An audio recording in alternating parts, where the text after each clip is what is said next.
انسانوں کی نگاہوں سے چھپ کر اپنے روزے کی حالت میں کھانا اور پینا استعمال کر سکتا ہے، مگر حالت روزہ میں انسان اللہ رب العالمین کی مہربانی اور اس کی نگرانی کے خوف سے یہ کام نہیں کرتا۔ روزے کی شدت اور پیاس کی پریشانی کو برداشت تو کرتا ہے، پر تنہائی میں وہ پانی پینے کی جرات نہیں کرتا، تنہائی کی حالت میں وہ کھانا کھانے کی جرات نہیں کرتا۔ آخر کیوں ایسا انسان کرتا ہے؟ ایسا اس لیے کرتا ہے کہ انسان کو یہ احساس ہے کہ اگر روزے کی حالت میں نے کھا لیا، روزے کی حالت میں اگر میں نے پانی پی لیا تو دنیا کی نگاہوں سے 1000 مرتبہ کے باوجود رب العالمین کی نگاہ سے میں پوشیدہ نہیں رہ سکتا۔ جس رب العالمین کے حکم پر، جس اللہ رب العالمین کی رضامندی کے لیے میں نے اس روزہ اہتمام کیا ہے، وہ ذات میری نگرانی کر رہی ہے، اس ذات کی نظر مجھے دیکھ رہی ہے، اس لیے میں اس سے چھپ نہیں سکتا۔ اس ڈر کی وجہ سے انسان ملنے کے باوجود،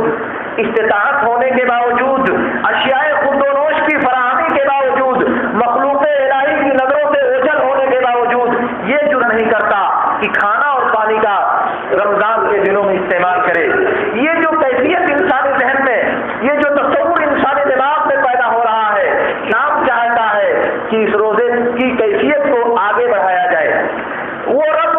وہ اللہ رب العالمین جو رمضان کے مہینے کا رب ہے، وہ سال کے 12 مہینوں کا رب ہے، اس کی جو نگہبانی اور اس کے مراقبہ کا جو یہ ڈر انسان کے دماغ میں پیدا ہوا ہے، یہ ڈر صرف ایک مہینہ نہیں، اس ایک مہینے سے آگے بڑھ کر بقیہ 12 مہینوں میں اس کو متاثر ہونا چاہیے، اور یہ تصور انسانی دماغ میں جاگزی ہونا چاہیے کہ اللہ رب العالمین کی منہیات کا اگر میں ارتکاب کر رہا ہوں، اللہ العالمین کے محرمات پر اگر میں عمل کر رہا ہوں، تو اللہ رب العالمین کی ذات مجھے دیکھ رہی ہے۔ اگر اللہ کے حکم کو ترک کر رہا ہوں، اللہ کی شریعت کو انداز کر رہا ہوں، تو اللہ رب العالمین کی ذات مجھے دیکھ رہی ہے۔ جس طرح روزے کی حالت میں اللہ کی نگرانی کے خوف سے انسان اپنے آپ کو ان چیزوں سے دور رکھتا ہے، اسی طرح سے یہ کیفیت رمضان کے ختم ہونے کے ساتھ ختم نہیں ہونی چاہیے۔ اسی لیے اللہ کے نبی صلی اللہ علیہ وسلم نے ارشاد فرمایا،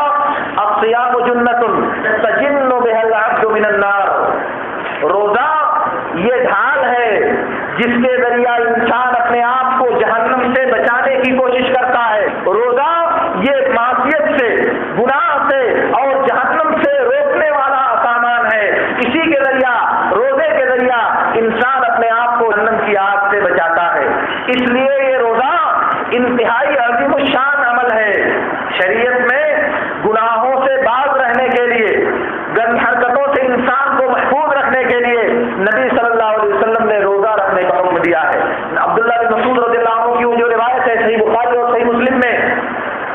یا معاشر الشباب من استطاع منکم الباءۃ فلیتزوج فإنه أغض للبصر وأحسن للفرج ومن لم يستطع فعليه بالصوم فإنه له وجاء۔ جو شادی کی طاقت نہیں رکھتا، اس کو نبی صلی اللہ علیہ وسلم نے حکم دیا ہے کہ وہ روزہ رکھے، کیونکہ یہ روزہ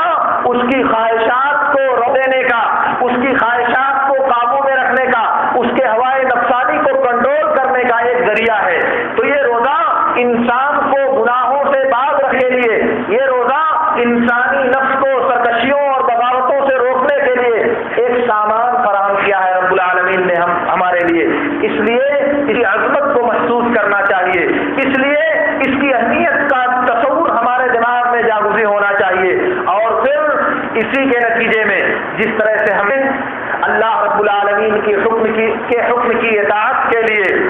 کھانا اور پانی اور خواہشات نفس کو کنٹرول کیا ہے، اسی طرح سے وہ جو بیہودہ حرکتیں ہیں، وہ جو جھوٹ، وہ جو بکواس اور وہ جو دوسروں کی آبرو کے ساتھ کھلواڑ کرنے کے انسانی اور اخلاقی گناہ ہیں، ان سے بھی ہمیں اپنے آپ کو بچانے کی کوشش کرنی چاہیے، تاکہ یہ روزہ اللہ رب العالمین کی بارگاہ میں مقبول ہو سکے، اور اس روزے کے نتیجے میں اللہ رب العالمین جو نتیجہ اور جو ثمرہ دیکھنا چاہتا ہے، ہم اس نتیجے اور اس ثمرہ کو حاصل کر سکیں۔ ورنہ روزہ رکھ لینے سے، روزے کی پابندی کر لینے سے اور دوسرے اعمال جو اللہ رب العالمین نے مطلق طور سے حرام قرار دیے ہیں ان پر عمل کرتے رہنے سے روزے کا وہ اجر ہم کو حاصل نہیں ہو سکتا۔ بھوک اور پیاس کی شدت تو حاصل ہوگی، مگر روزے کے نتیجے میں جو خصوصی اجر اللہ رب العالمین ہمیں دینا چاہتا ہے، ہم اسے محروم کر دیے جائیں گے، جیسا کہ نبی صلی اللہ علیہ وسلم نے ارشاد